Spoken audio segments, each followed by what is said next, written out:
O relógio marcava quase 8 da noite quando dei os últimos retoques no meu cabelo.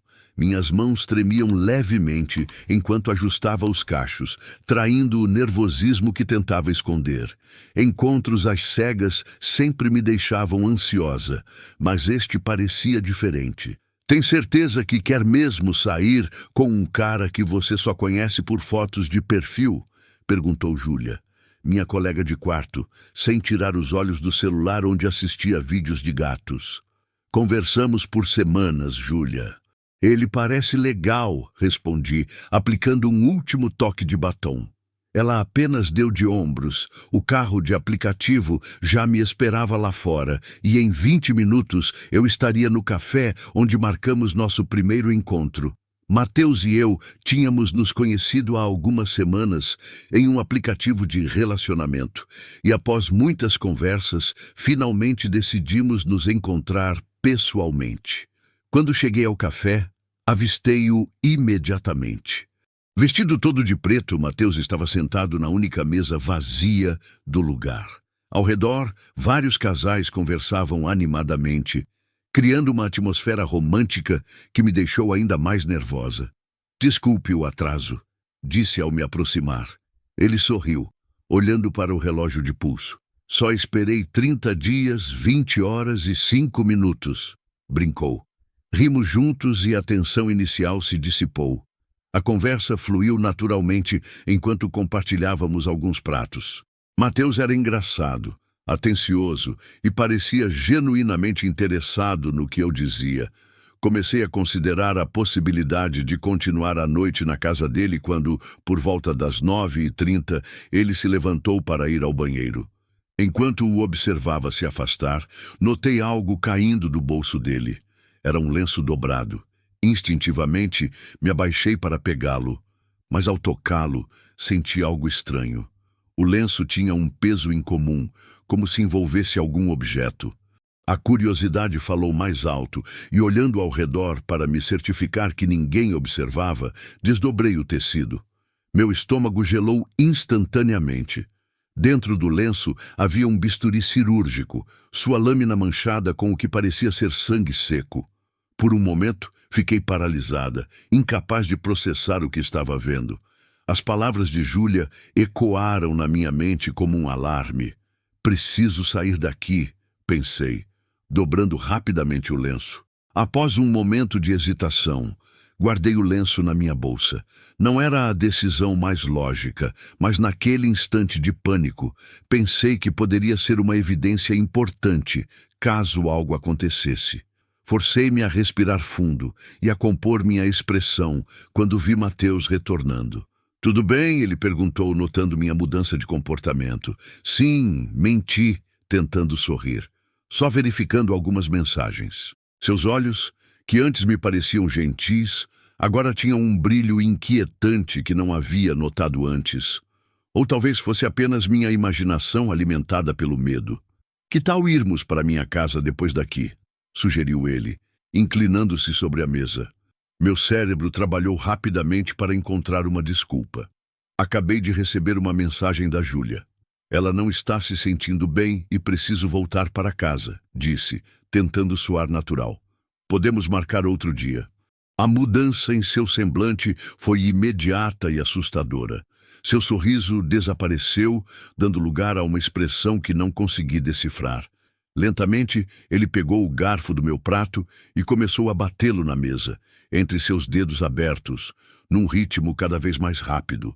O barulho das conversas ao redor pareceu diminuir, e tudo que eu conseguia ouvir era o som metálico do garfo batendo contra a madeira. Pequenas lascas começaram a saltar da mesa a cada golpe. Matheus, sussurrei, sentindo a garganta seca. O que você está fazendo? Ele não respondeu. Seus olhos estavam fixos nos movimentos do garfo, que aceleravam a cada segundo. De repente, uma gota de sangue apareceu em seu dedo, mas ele continuou, como se não sentisse dor. Para com isso, notando que algumas pessoas nas mesas próximas começavam a olhar em nossa direção. Isso não tem graça. Quando finalmente levantou os olhos para mim, senti um arrepio percorrer minha espinha. Havia algo predatório naquele olhar, algo que me fez sentir como uma presa encurralada. Se você não parar, vou gritar, avisei, reunindo toda a coragem que conseguia encontrar. O garfo parou abruptamente. Mateus olhou para o pequeno corte em seu dedo e, num gesto que me revoltou o estômago, lambeu o sangue lentamente. Pensei que passaríamos mais tempo juntos esta noite, disse ele, com uma voz estranhamente calma. Outro dia, talvez, respondi, tentando não demonstrar o pânico que sentia. Ele chamou o garçom e pagou a conta. Eu queria oferecer para pagar minha parte, mas estava tão assustada que não consegui pronunciar uma palavra. 5 minutos depois, estávamos do lado de fora do café. Boa noite, murmurei, virando-me para ir embora o mais rápido possível. Antes que pudesse dar um passo, senti seus dedos se fecharem ao redor do meu pulso com força surpreendente. Ele me puxou para perto, tão perto que pude sentir seu hálito quente no meu rosto. Pensei que você tivesse gostado de mim, disse, com uma voz que tentava soar magoada, mas tinha um tom ameaçador. Eu gostei, respondi rapidamente. Só preciso mesmo ir para casa agora. Seu aperto aumentou e pude sentir meu pulso acelerando sob seus dedos.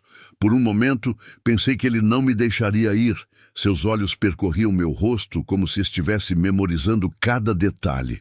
De repente, sem aviso, ele me empurrou com força. Desequilibrada, caí no chão, sentindo a dor aguda quando meus joelhos rasparam no concreto. Minha calça rasgou e logo senti o sangue quente escorrendo pela perna. Olhei para cima, atordoada, a tempo de ver Mateus cuspir em minha direção. O gesto foi tão inesperado, tão carregado de desprezo, que fiquei momentaneamente paralisada. Quando te encontrarem, se é que vão te encontrar, disse ele, abaixando-se para sussurrar em meu ouvido, você não será nem reconhecível. Então se afastou, caminhando calmamente pela calçada, como se nada tivesse acontecido.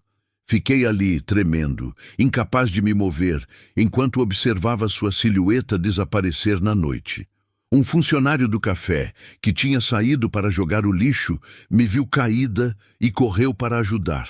Ao ver meu estado e o sangue em minhas pernas, chamou a polícia imediatamente. Menos de 15 minutos depois, eu estava no banco traseiro de uma viatura, envolta em um cobertor térmico, ainda tremendo incontrolavelmente. Na delegacia, relatei tudo aos policiais, incluindo o bisturi que encontrei. Entreguei o lenço como evidência. Eles tentaram localizar Mateus através do aplicativo de relacionamento, mas sua conta já havia sido deletada. Sem sobrenome, endereço ou qualquer outra informação além de algumas fotos, as chances de encontrá-lo eram mínimas. Na semana seguinte, não consegui dormir direito. Cada barulho me fazia pular da cama, certa de que Mateus havia me encontrado. Júlia, preocupada com minha segurança e com a dela própria, sugeriu que nos mudássemos. Em 10 dias, já estávamos em um novo apartamento do outro lado da cidade. Hoje, 1 mês após aquele encontro terrível, ainda carrego spray de pimenta e um aparelho de choque na bolsa. Instalei sistemas de segurança extras em casa e raramente saio sozinha à noite. Deletei todas as minhas contas em aplicativos de relacionamento e tenho dificuldade em confiar em pessoas novas que entram na minha vida. Às vezes, me pergunto se Mateus era realmente um predador procurando sua próxima vítima ou apenas alguém com sérios problemas mentais. De qualquer forma, aprendi da maneira mais difícil que por trás de um perfil cuidadosamente construído online pode se esconder alguém completamente diferente e potencialmente perigoso. Não sei se algum dia voltarei a me sentir completamente segura, mas estou aprendendo a viver com esse novo normal. E espero que minha história sirva de alerta para outras pessoas. Confie em seus instintos e nunca ignore os sinais de alerta, por menores que pareçam.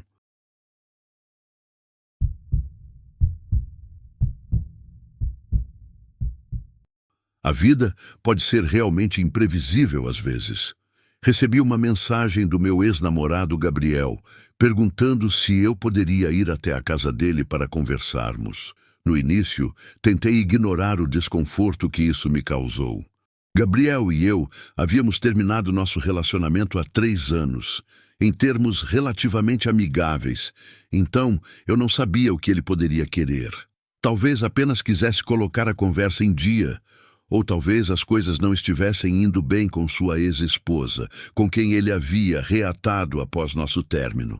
Gabriel e eu nos conhecemos no ensino médio e tivemos um relacionamento que durou mais de 10 anos. Durante um dos períodos em que estávamos separados, ele conheceu Renata. Eles se apaixonaram, casaram-se e formaram uma família. Infelizmente, o casamento não deu certo. A instabilidade emocional dela a levou a um sério problema de dependência química e Gabriel acabou se separando. Quando chegou o momento de decidir sobre a guarda dos filhos, Renata perdeu a custódia, o que foi uma situação devastadora. Depois da separação, Gabriel e eu nos reaproximamos. Isso aconteceu há alguns anos e comecei a me envolver com os filhos dele, que na época tinham 3 e 5 anos. Ele estava se esforçando para ser um bom pai, mas encontrava dificuldades, então decidi ajudá-lo. Eu não me importava em cuidar das crianças. Na verdade, eu adorava aqueles pequenos e me preocupava com eles. Durante 6 anos, tornei-me uma figura materna para os filhos de Gabriel. Comprava roupas novas, preparava os lanches, ajudava com as tarefas escolares e os consolava depois de terem pesadelos. Eles eram como meus próprios filhos. No entanto, quando Renata descobriu que eu estava presente na vida dos filhos dela, começou a me enviar mensagens ofensivas e carregadas de ódio. A situação ficou muito tensa naquele momento. Ela até me ameaçou, acusando-me de querer roubar seus filhos. Segundo ela, estava furiosa porque Gabriel havia tirado as crianças dela para entregá-las a mim, como se ela não importasse e não tivesse valor algum. Era um drama completo com aquela mulher. Ela parecia desequilibrada e sem limites. Uma vez, tentei conversar com ela e explicar que não estava tentando tomar seu lugar, mas isso só piorou as coisas. Renata começou a me enviar mensagens com ameaças e a me insultar de todas as formas possíveis. O único motivo pelo qual não a denunciei foi porque ela era a mãe das crianças e eu não queria causar esse trauma a eles. Gabriel me dizia para não dar atenção a ela e que tinha uma ordem de restrição contra ela. Então segui seu conselho e não pensei muito nisso. Mas tudo se complicou novamente há 3 anos, quando Gabriel decidiu tentar uma reconciliação com Renata. Ele queria que seus filhos tivessem a mãe biológica de volta. Foi devastador vê-lo partir, mas entendi por que ele estava fazendo isso. Renata estava sóbria há algum tempo e queria voltar a fazer parte da vida dos filhos. Quando Gabriel me disse que precisávamos terminar, usou as palavras: "Não quero voltar com Renata, mas é o certo a fazer." Foi difícil aceitar, mas me recusei a ficar onde não era valorizada. Então, quando pude, voltei à minha vida, deixando tudo aquilo para trás. No entanto, algumas semanas atrás, recebi aquela mensagem dele. Não sabia que tipo de conversa poderíamos ter agora. Desde que perdi contato com ele, presumi que ainda estivesse com Renata, que nunca teve um bom relacionamento comigo, e por isso também não pude me aproximar mais das crianças. Mas como nos conhecíamos há tanto tempo, decidi que valia a pena tentar. Então me preparei e fui até a casa dele. Bati na porta e Gabriel abriu, suspirando como se estivesse com dificuldade. "Olá, Amanda", disse ele com um tom neutro. Cumprimentei-o e aceitei seu convite para entrar.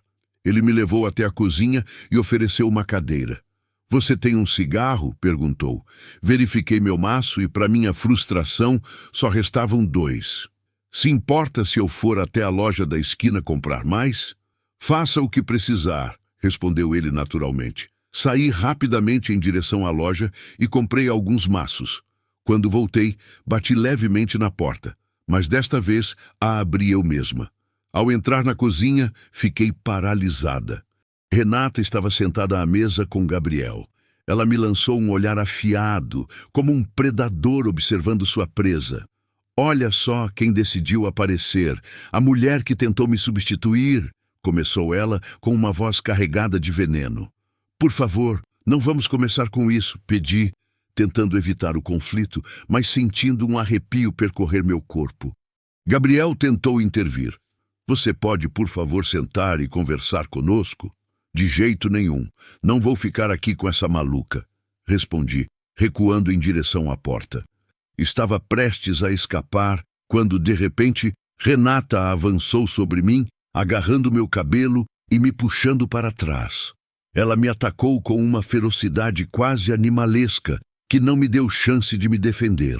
Em seguida, começou a me sufocar, apertando meu pescoço enquanto me arrastava de volta para a cozinha. Com uma mão, empurrei o braço dela para baixo, tentando respirar, mas ela não me soltava.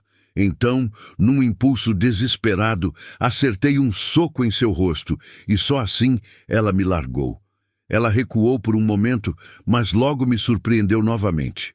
Com toda a sua força, me jogou no sofá e subiu em cima de mim, apertando suas mãos ao redor da minha garganta mais uma vez. Eu estava lutando para respirar.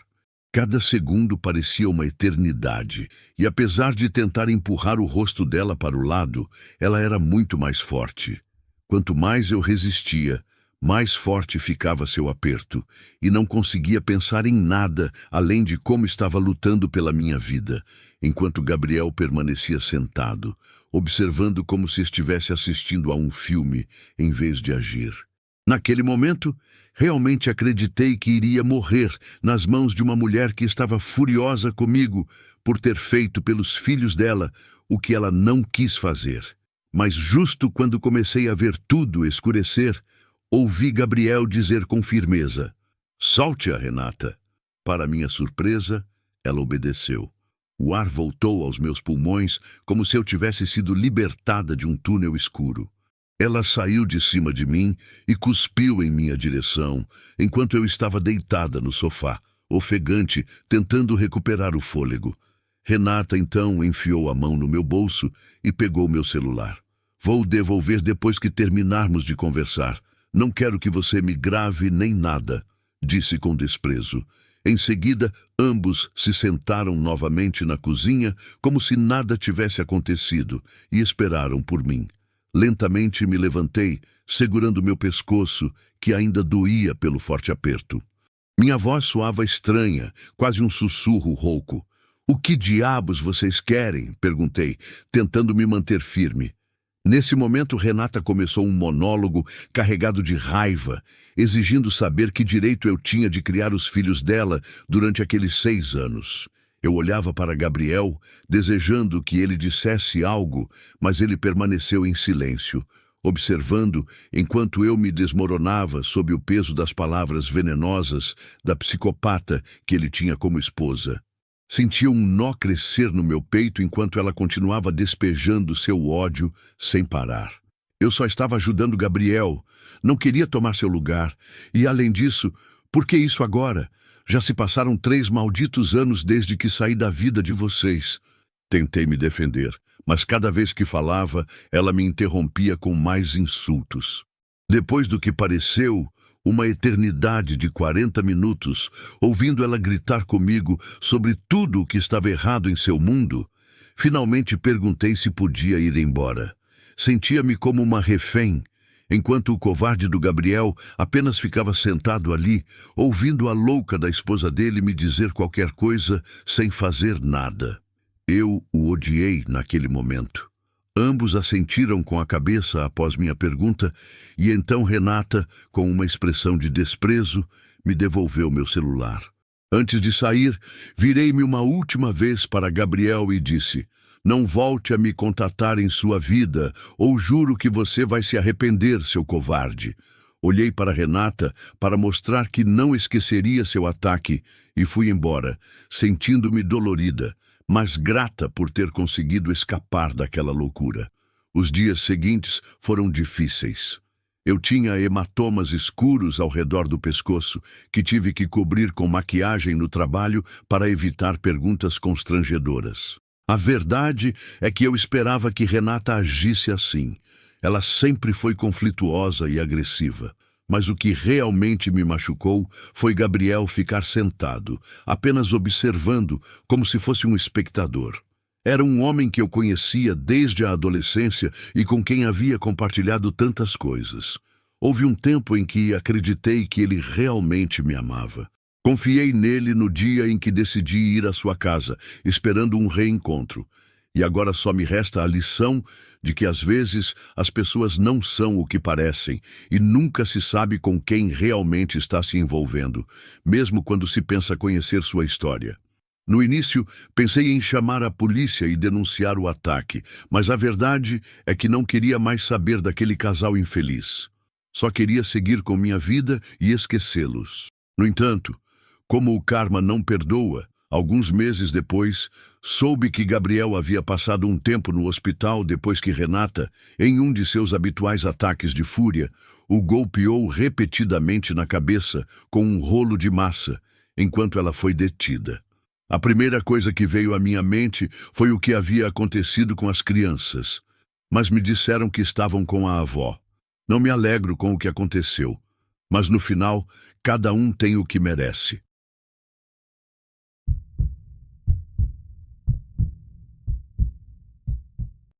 Meu nome é Júlia, tenho 28 anos e recentemente saí de um relacionamento que durou quase 3 anos.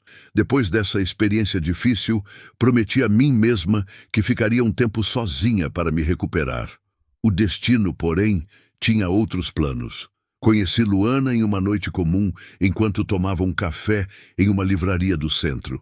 Ela estava há alguns anos à minha frente e desde o primeiro momento, algo nela me fascinou.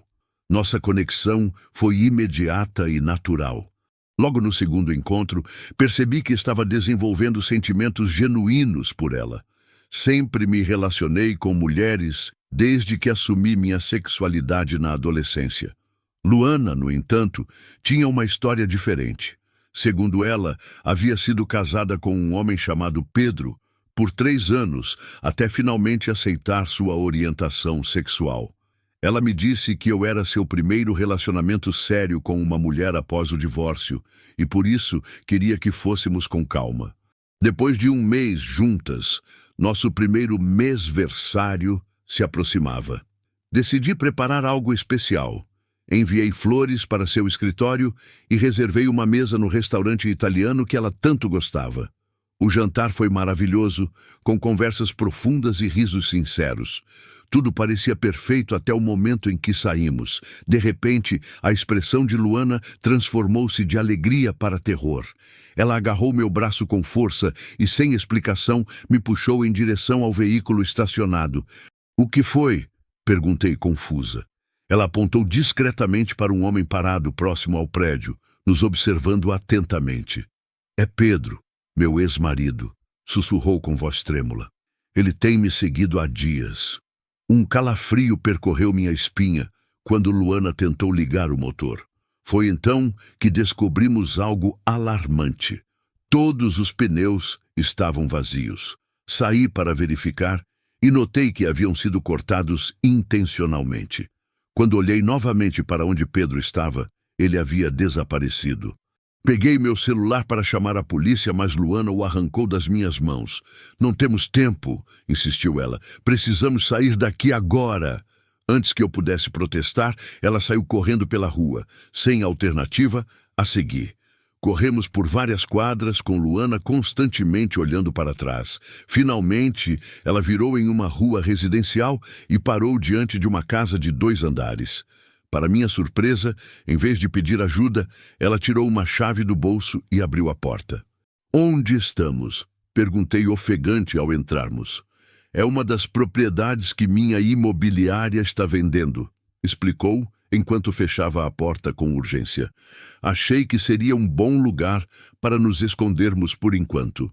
Ela me pediu para verificar se todas as janelas estavam trancadas enquanto caminhava nervosamente pela sala. Enquanto eu fazia isso, Luana contou que tinha visto Pedro várias vezes durante o dia, primeiro perto do seu escritório, depois observando-a durante uma visita a clientes. Ele insiste que quer voltar comigo, disse com a voz embargada. Deixei claro que não quero, mas ele não aceita. Tenho medo que fique violento, especialmente depois do que fez com o carro.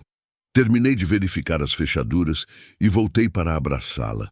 Por mais assustada que eu estivesse, sabia que ela estava ainda mais. Luana ligou para a polícia e, pela sua parte da conversa, entendi que recomendaram ficarmos onde estávamos até que uma viatura chegasse. Quando desligou, tentou me tranquilizar dizendo que tudo ficaria bem. Em seguida, foi até a cozinha e voltou com uma taça de vinho. Isso vai te ajudar a relaxar, ofereceu. Aceitei a bebida e tomei alguns goles, enquanto nos sentávamos no sofá. Aos poucos, senti meu corpo ficando mais pesado e minha mente mais nebulosa. Foi então que comecei a notar detalhes estranhos ao meu redor. Se estávamos em uma casa vazia para venda, por que havia vinho na cozinha? Por que existiam revistas sobre a mesa e fotos nas paredes? Olhando com mais atenção, percebi que o ambiente tinha características de um lar habitado. Na parede oposta, um grande crucifixo estava cercado por imagens religiosas e citações bíblicas emolduradas. Meu olhar se fixou nas fotografias sobre a lareira. Todas mostravam Luana ao lado de Pedro, sorrindo como um casal feliz. A realidade me atingiu como um golpe. Não estávamos em uma casa à venda. Estávamos na casa onde Luana vivia com Pedro. Tentei falar, mas minha língua parecia pesada demais. Uma tontura intensa me invadiu e compreendi que havia algo na bebida que Luana me dera. Parece que você entendeu um pouco tarde demais, disse ela com um sorriso frio que nunca havia visto antes. Nesse momento, a porta da frente se abriu e Pedro entrou calmamente. Eles trocaram um olhar de cumplicidade que me gelou o sangue. Sabe, Júlia, continuou Luana enquanto Pedro se aproximava, Pedro e eu nunca nos separamos. Somos muito felizes juntos. Ela apontou para o crucifixo na parede. Somos pessoas de fé profunda. Nossa missão é encontrar pessoas como você, que vivem no pecado, e ajudá-las a se redimir. As palavras chegavam aos meus ouvidos distorcidas pela névoa mental que me envolvia. Ouvi o clique da porta sendo trancada e vi Pedro se aproximando com algo nas mãos. A terrível verdade ficou clara. Tudo o que eu acreditava sobre Luana era uma mentira elaborada. Nosso relacionamento era apenas um jogo doentio para ela e Pedro. Lutei para manter os olhos abertos, mas a droga estava vencendo. Minhas pálpebras pesavam como chumbo. A última coisa que vi antes de perder a consciência foi Pedro segurando um rolo de fita adesiva. Não sei quanto tempo fiquei desacordada, mas acordei gradualmente com uma forte dor de cabeça. Mantive os olhos fechados enquanto tentava entender minha situação. Estava sentada em uma cadeira, com os braços parcialmente amarrados às costas. Podia sentir que o efeito da droga estava diminuindo, mas fingia ainda estar inconsciente. Ela está acordada? Perguntou Pedro, sua voz soando próxima.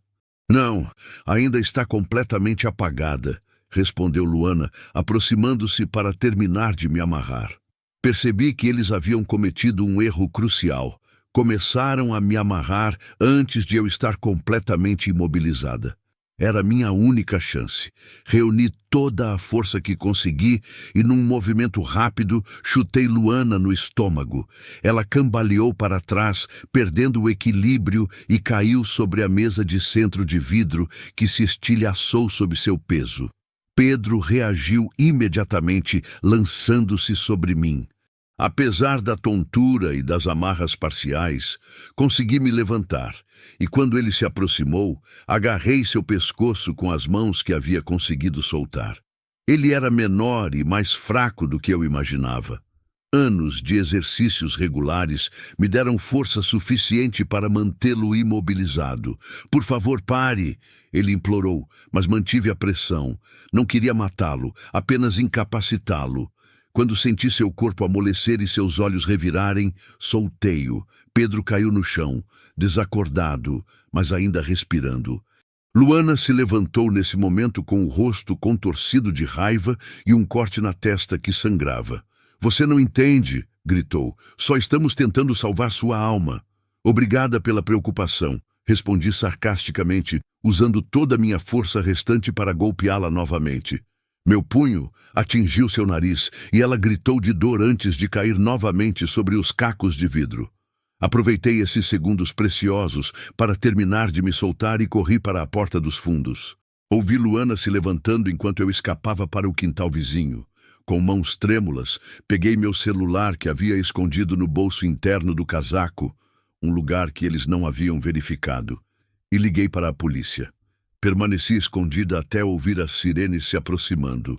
Quando os policiais chegaram, a casa já estava vazia. Luana e Pedro haviam fugido pelos fundos, levando alguns pertences. Durante o depoimento expliquei tudo detalhadamente. Um investigador me informou que o casal já tinha um histórico de comportamento semelhante em outra cidade. Aparentemente, não era a primeira vez que caçavam pecadores para redimi-los. 2 dias depois, recebi a notícia de que Luana e Pedro haviam sido capturados tentando cruzar a fronteira estadual. Uma câmera de segurança de um posto de gasolina os identificou e a polícia conseguiu interceptá-los. Ambos enfrentariam acusações graves de sequestro, agressão e tentativa de homicídio. As semanas seguintes foram difíceis. Precisei de terapia para processar o trauma e superar o medo constante. Instalei um sistema de segurança em meu apartamento e por muito tempo evitei sair sozinha à noite. Hoje, 1 mês após o incidente, ainda estou lidando com as consequências emocionais, mas me sinto grata por ter escapado. Estou focada em minha recuperação e não tenho pressa para iniciar um novo envolvimento amoroso. Aprendi que, às vezes, o verdadeiro amor começa com o cuidado que dedicamos a nós mesmos. E quanto a confiar nas pessoas novamente. Isso vai levar tempo, mas sei que nem todos são como Luana e Pedro. Um dia, quando estiver pronta, permitirei que alguém novo entre em minha vida, mas dessa vez com os olhos bem abertos.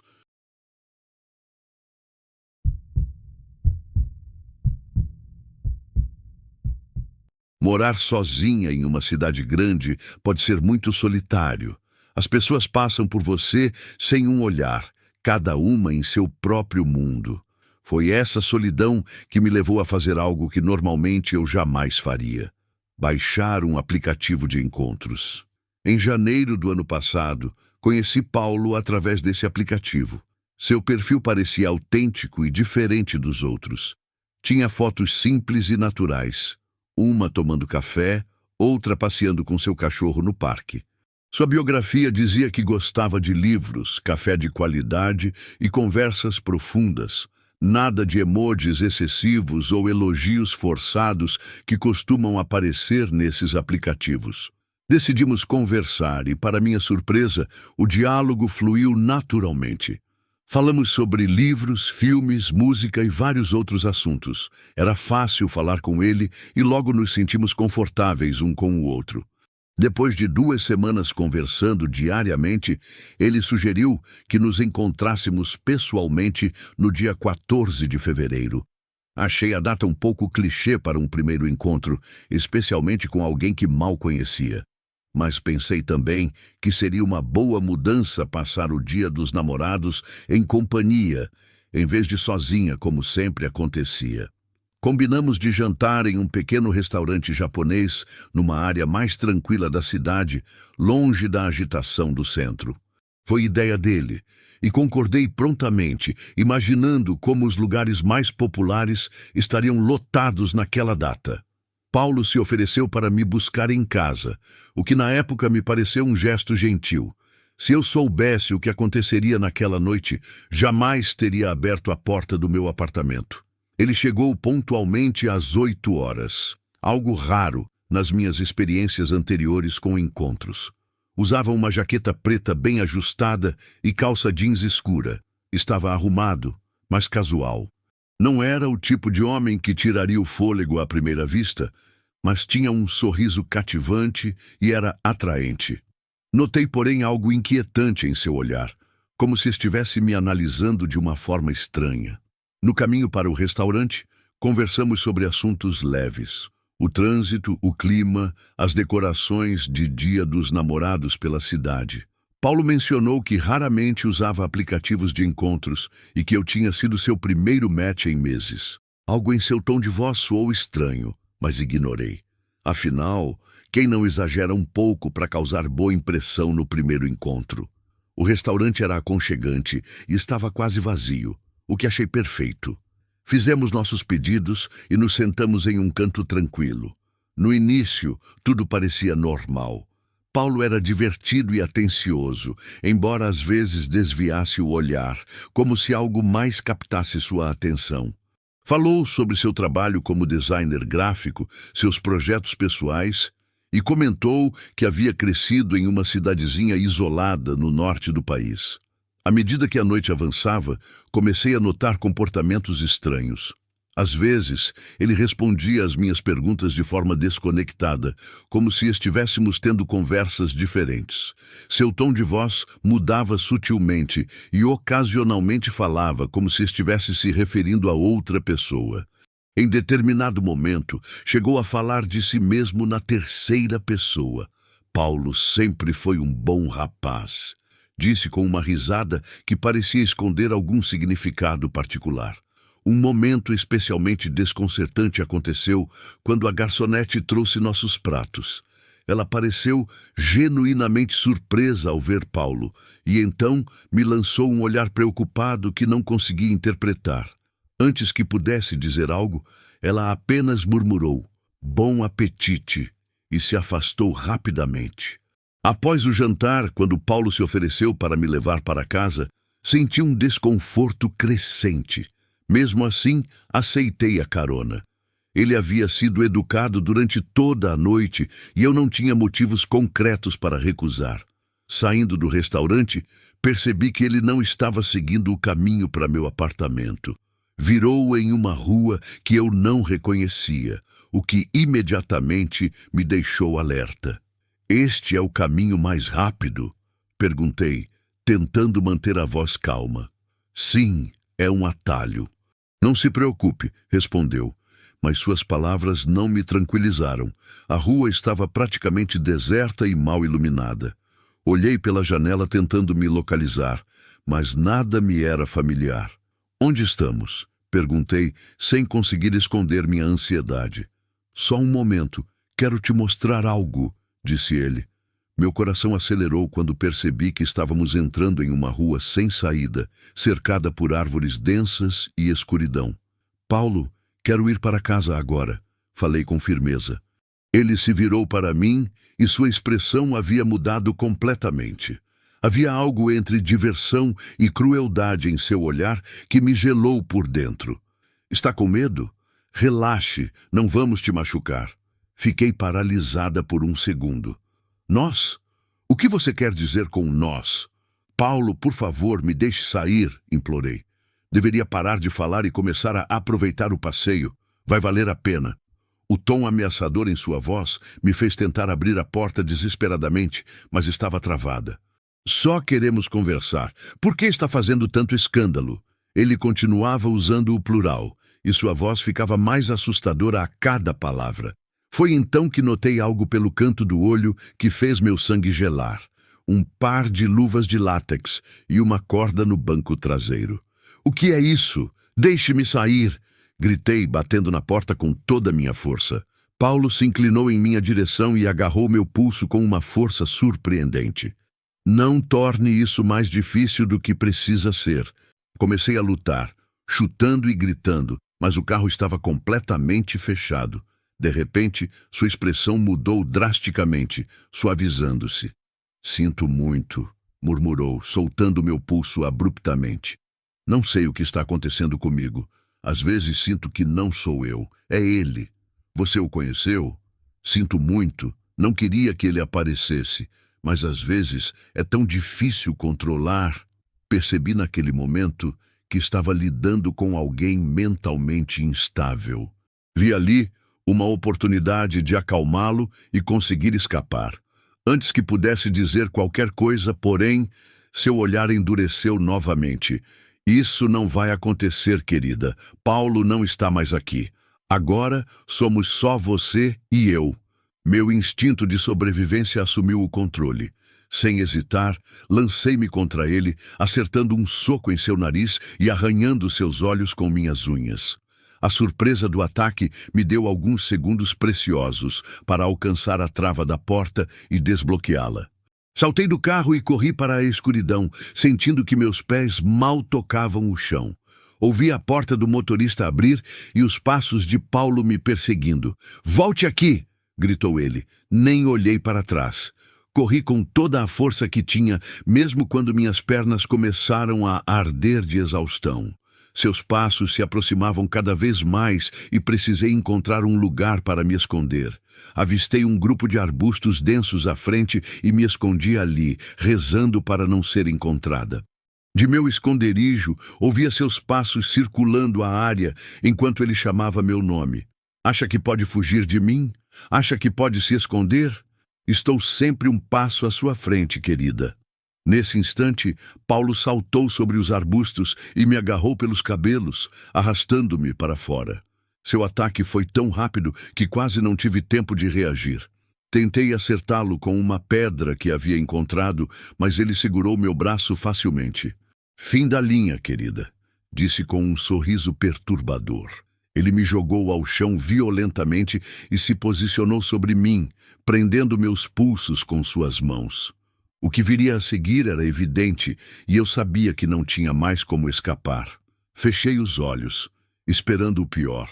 Surpreendentemente, sua expressão mudou novamente. "Onde estou? Meu Deus, te machuquei?" perguntou, soltando-me e afastando-se como se estivesse horrorizado. "Você precisa fugir. Ele vai voltar. Vai embora agora", advertiu, enquanto seu rosto começava a se transformar novamente. Aproveitei essa brecha. Com toda a minha força, acertei sua testa com a pedra que ainda segurava. Desta vez, ele não conseguiu se defender. Cambaleou para trás, segurando a cabeça, e eu corri em direção à estrada principal. Corri desesperadamente até avistar faróis ao longe. Acenei freneticamente e, para minha sorte, o motorista parou. "Por favor, me ajude", supliquei. O homem me deixou entrar imediatamente e acelerou. Olhando pela janela traseira, vi Paulo parado no meio da estrada, com uma expressão que nunca esquecerei. A polícia o prendeu no dia seguinte. O que descobriram em sua casa foi perturbador. Câmeras escondidas, vídeos de outras mulheres e uma lista de nomes, incluindo o meu. Muitas dessas mulheres haviam sido reportadas como desaparecidas. As investigações revelaram que Paulo havia abusado dessas mulheres, gravado os atos e depois as assassinado, enterrando os corpos em diferentes locais da cidade. Paulo foi diagnosticado com psicopatia e transtorno de personalidade dissociativa, sendo enviado para uma instituição psiquiátrica em vez da prisão. Independentemente de seu diagnóstico, ele nunca será a vítima nesta história. As verdadeiras vítimas são todas aquelas mulheres da lista e eu, que por pouco não me tornei mais uma em sua macabra coleção.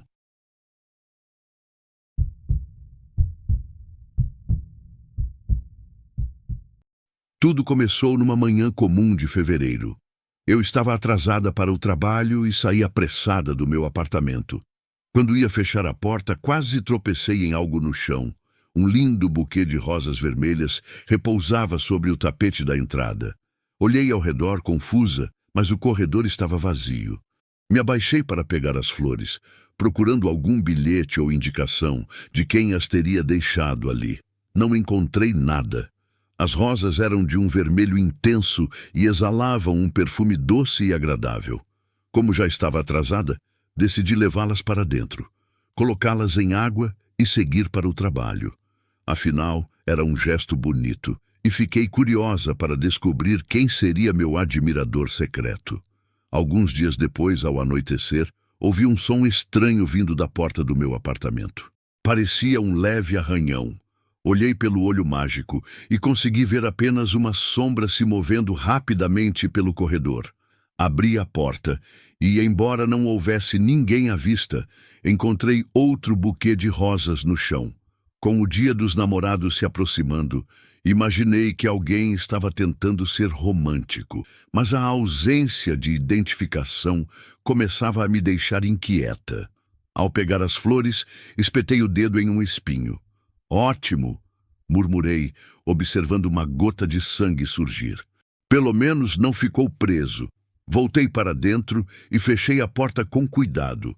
Notei que essas rosas não estavam tão frescas quanto as primeiras. Algumas pétalas já estavam murchas nas bordas.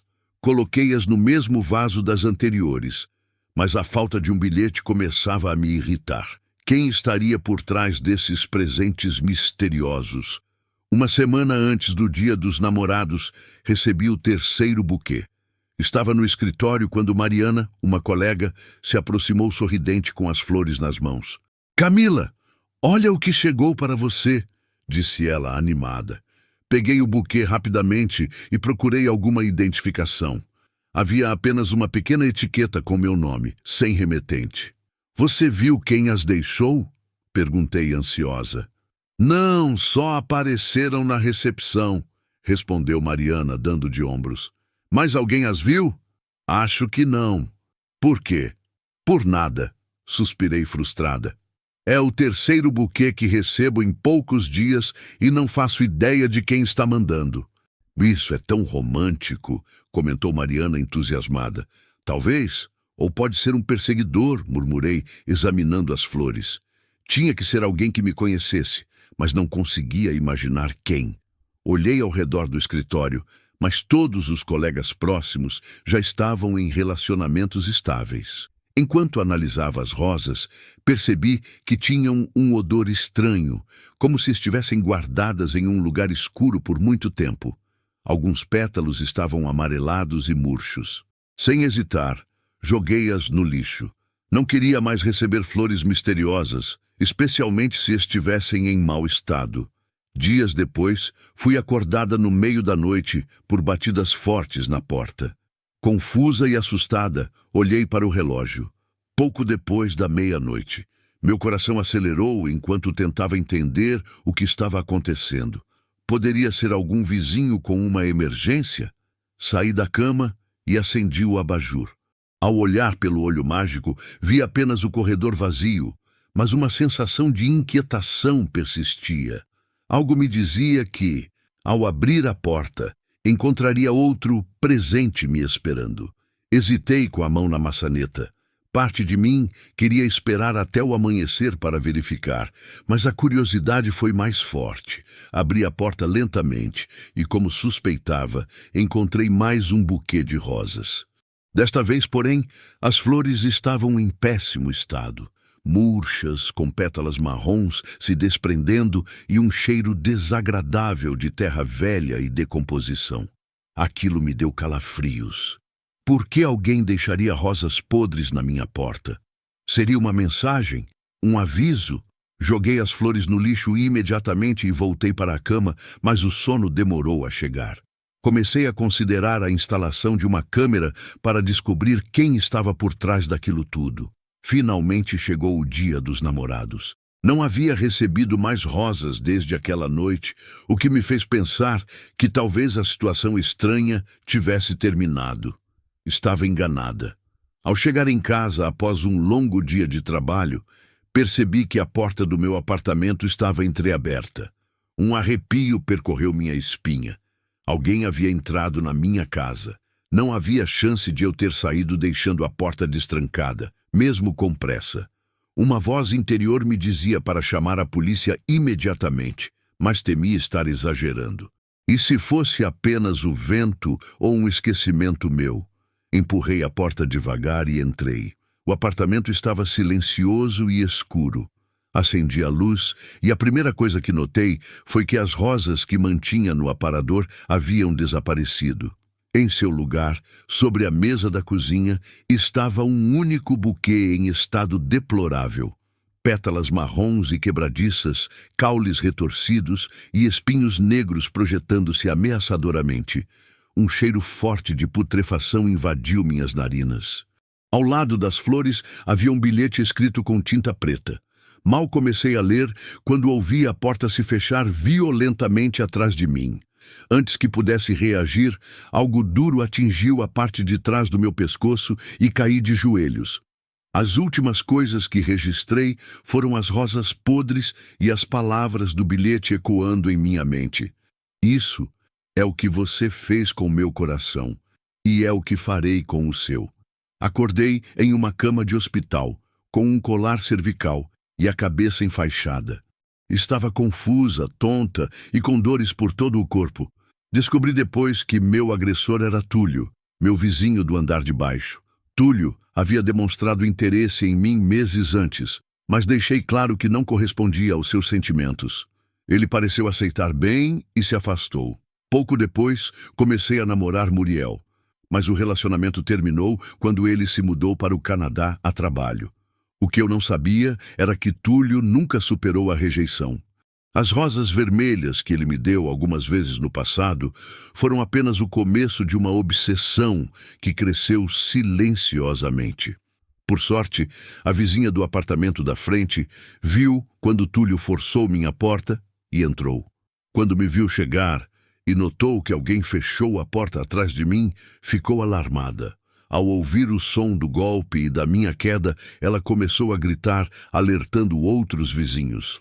Túlio fugiu pelo corredor, mas foi capturado pela polícia horas depois.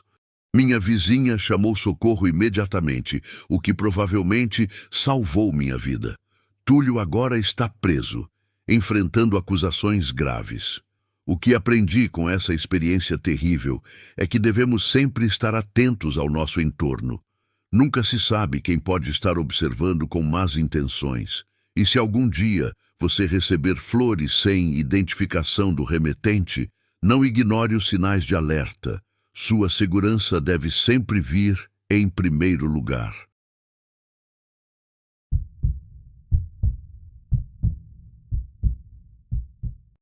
Estava em mais uma daquelas festas corporativas intermináveis, onde o álcool corria solto.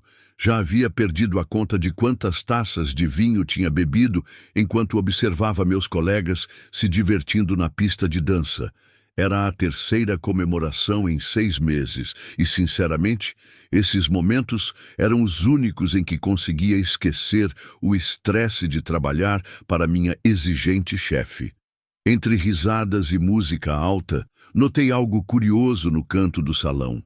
Uma mulher estava sozinha, encostada na parede.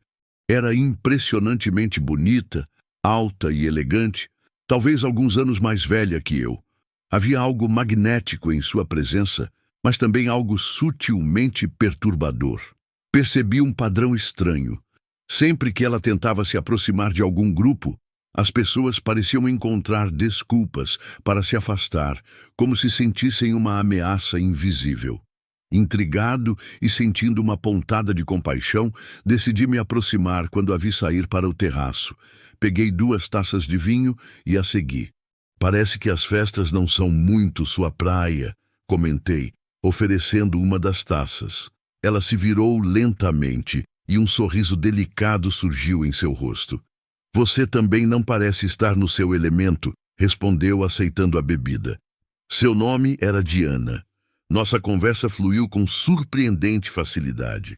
Ela era articulada e charmosa, mas havia algo em seu olhar que me deixava levemente desconfortável, como se pudesse enxergar além das minhas palavras, direto para pensamentos que nem eu mesmo reconhecia. Seus olhos escuros pareciam guardar segredos profundos, alternando entre calorosos e inquietantemente frios. Depois de quase 1 hora conversando sob as estrelas, tomei coragem. Gostaria de continuar esta conversa em um lugar mais tranquilo? Meu apartamento fica a poucos quarteirões daqui. Seu rosto se iluminou de uma forma que me surpreendeu. Adoraria, respondeu com um entusiasmo que pareceu quase excessivo. O trajeto foi breve e silencioso. Quando chegamos, Diana pareceu imediatamente à vontade em meu pequeno, mas aconchegante apartamento. Tirou os sapatos sem cerimônia e se acomodou no sofá como se já conhecesse o lugar há anos. Esse comportamento familiar deveria ter acendido um alerta, mas na época apenas achei encantador. Abri uma garrafa de vinho tinto e nos servi. Sentei-me ao seu lado, mantendo uma distância respeitosa. Então, podemos considerar isto nosso primeiro encontro oficial? Perguntou com um sorriso provocante por trás da taça. Ri, sentindo o rosto esquentar. Seus olhos brilhando de uma forma que me fez desviar o olhar por um momento. O clima estava agradável, a conversa fluindo naturalmente quando meu telefone tocou. Era minha irmã, sempre preocupada. Atendi sem pensar duas vezes. Oi, sim, está tudo bem. Só estou com uma amiga conversando. Expliquei rapidamente antes de desligar. Quando voltei minha atenção para Diana, o ambiente havia mudado drasticamente. Seu sorriso tinha desaparecido, substituído por uma expressão tensa. Seus olhos, antes calorosos, agora me estudavam com uma intensidade perturbadora. Quem era? Perguntou com uma voz estranhamente controlada. Minha irmã, respondi, franzindo a testa diante da mudança em seu comportamento. Ela sempre se preocupa quando saio tarde. Diana inclinou levemente a cabeça. Então, sou apenas uma amiga. Ri nervosamente, tentando aliviar a tensão súbita. Bem, acabamos de nos conhecer, não é? Mas você acabou de sugerir que este é nosso primeiro encontro. Insistiu, seus olhos agora brilhando com algo que parecia raiva. Por que mentiu para ela? Senti um desconforto crescente. Diana, não entendo por que isso é tão importante. Algo em seu olhar mudou, como uma sombra passando por um lago profundo.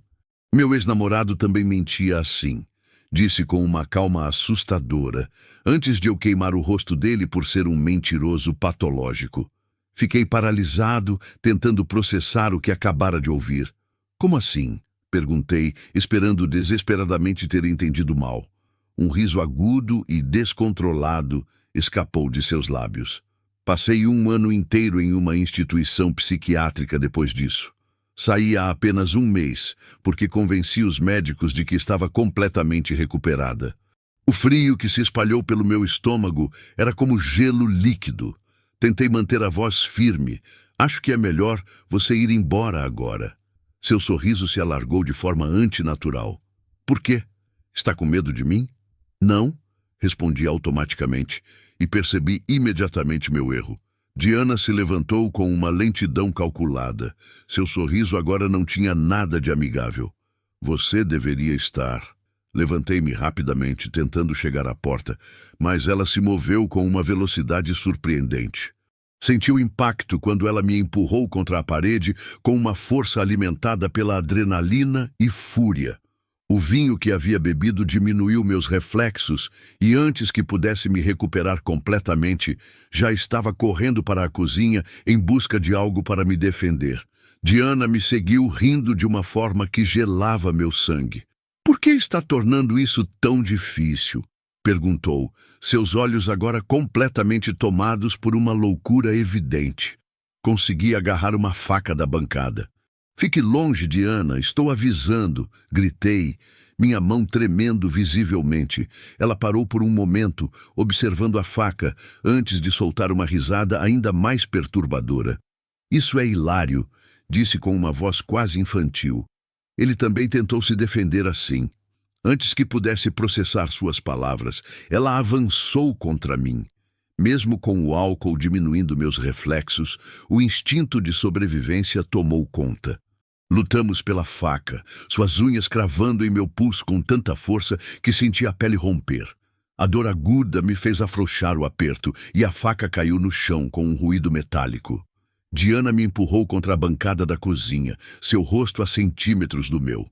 Seu hálito tinha um cheiro ácido de vinho misturado com algo mais amargo, talvez medicamentos.